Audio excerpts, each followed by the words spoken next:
Good morning students. आज हम पढ़ने जा रहे हैं हमारी हिंदी पाठ्य पुस्तक का पाठ 4 जैसे को तैसा। यह किसकी कहानी है? यह एक भोले किसान की कहानी है। भोले किसान को दो साधु मिलके मूर्ख बनाते हैं और उसके पेड़ों से आम तोड़कर ले जाते हैं। दुखी किसान को एक व्यापारी समझाता है और साधुओं को उन्हीं की भाषा में जवाब दिलवाता है। उन साधुओं से बदला लेने में कौन उनकी मदद करता है? व्यापारी। और साधु प्रायश्चित के रूप में किसान के खेत में मेहनत करते हैं। तो आइए शुरू करते हैं।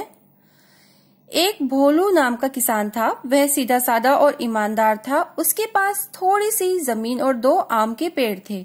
उसी जमीन में दिन रात मेहनत करके और आम के पेड़ों की देखभाल करके वह अपना और अपने परिवार का पेट पालता था, गुजारा करता था। हर बार की तरह इस बार भी आम के पेड़ों पर बहुत बोर आया था। बोर क्या होता है? आम के जो फूल आते हैं पहले, उसे बोलते हैं बोर। आंधियां कमाई, इसलिए पेड़ कच्चे आमों से पूरी तरह से भर गए। उन्हें देखकर भोलू किसान और उसका परिवार बहुत खुश हुआ।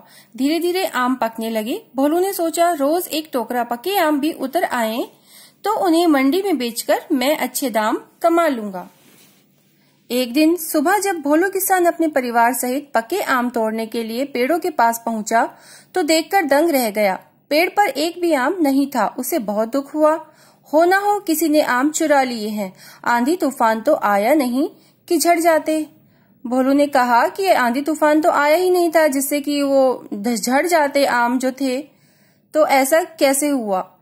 तुम पुलिस में जाकर रपट लिखाओ। किसान की पत्नी ने उदास होकर किसान से कहा, ऐसे कैसे रपट लिखा दूं? रपट क्या होती है? रिपोर्ट करवा दूं? मेरे पास कोई सबूत नहीं है। चलो अब कल देखेंगे। भोलू ने पत्नी को झुंझलाते हुए समझाया।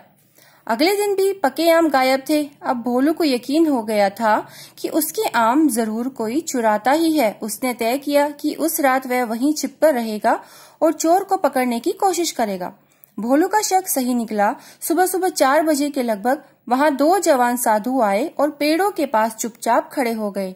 थोड़े ही देर में उनमें से एक ने क्या किया, पेड़ों की ओर देखते हुए कहा, आम आम दो हमको आम, क्या हमसे भी लोगे दाम? हम साधु हैं, कर दो दान, बोलो भी कुछ भैया आम, कितने ले लें तुमसे आम, या फिर कह दो वापस जाओ और लौटकर कभी ना आओ। इतना सुनते ही दूसरे साधु ने तुरंत पहले का कंधा पकड़ते हुए कहा, नहीं नहीं, क्या कहते हो तुम? क्यों हम पर पाप चढ़ाते हो? तुम जितने चाहे ले लो आम, क्या तुमसे भी लेंगे दाम? ले लो जी भर कर लो, पके पके सब ले लो आम। भोलू किसान ने छिपे छिपे ही देखा कि दोनों साधु मुस्कुराते हुए पेड़ों पर चढ़ गए और पके आम तोड़ने लगे। 2 टोकरों में आम भरकर जब वे चलने लगे तो भोलू ने सामने आकर कहा, आप लोग मेरे आम चुराकर क्यों ले जा रहे हो? साधु होकर ऐसा काम करते हो? किसान को वहां देखकर पहले तो वे ठिठके, थोड़ा वो हैरान हुए, पर जल्दी ही संभलकर ऐसे देखने लगे जैसे उन्होंने कुछ किया ही ना हो। उन्होंने दोनों टोकरे नीचे उतार दिए। फिर एक ने गुस्से से कहा, मूर्ख किसान, क्या तू चाहता है हम तुझे श्राप दे दें? तूने देखा नहीं कि आम के पेड़ों से पूछकर ही हमने आम लिए हैं? लेकिन महाराज, पेड़ भला कैसे बोलेगा? किसान ने थोड़ा नरम पड़ते हुए कहा, हा हा हा हा हा हा, तुझे सचमुच ज्ञान नहीं है? अरे मूर्ख, पेड़ खुद नहीं, इन साधु जी के मुख से बोलते हैं। तूने सुना नहीं था, पके पके सब ले लो आम? याद रख, हम आम तभी तक लेंगे जब तक पेड़ इजाजत देंगे। जिस दिन ये मना कर देंगे हम आम नहीं लेंगे। यह इन पेड़ों की मर्जी है कि वे किसे आम दें। जाओ अब तुम घर जाकर आराम करो, पहले साधु ने कहा। भोलू बेचारा सीधा साधा तो था ही, वह चुपचाप अपने घर चला गया। अगले दिनों में भी वही घटा। अगले दिनों में भी ऐसा ही हुआ। भोलू यही प्रतीक्षा करता, यही इंतजार करता कि कब आम के पेड़ उन्हें मना करे और कब कुछ आम उसके हाथ लगे। लेकिन यह इंतजार, यह प्रतीक्षा बढ़ती ही चली गई। आम के पेड़ साधुओं को मना ही नहीं करते थे। एक दिन आमों के बारे में चिंता करते करते नहर की पुलिया पर ही उसकी आंख लग गई। कुछ देर बाद वहां एक व्यापारी आया और उसके पास ही बैठ गया। जैसे ही भोलू की आंख खुली तो व्यापारी ने पूछा, क्यों भाई, क्या तुम पास के ही गांव के हो? तो भोलू ने आंख मलते हुए उत्तर दिया, हाँ। क्या तुम मेरी मदद कर सकते हो? मुझे अभी बहुत दूर जाना है। आज की रात मैं आराम करना चाहता हूँ। क्या तुम मुझे अपने घर में ठहरा सकते हो? जो कुछ दोगे वही खा लूंगा। सुबह उठते ही मैं चला जाऊंगा। व्यापारी ने कहा, अरे महाराज, मैं तो गरीब किसान हूँ, भला मैं आपकी क्या सेवा कर सकूंगा? तो भी आप मेहमान हैं, चलिए, जो कुछ मुझसे बन पड़ेगा करूंगा। किसान ने हाथ जोड़कर कहा। रात को बातों ही बातों में उसने व्यापारी को आम के पेड़ों और साधुओं का सारा किस्सा भी कह सुनाया।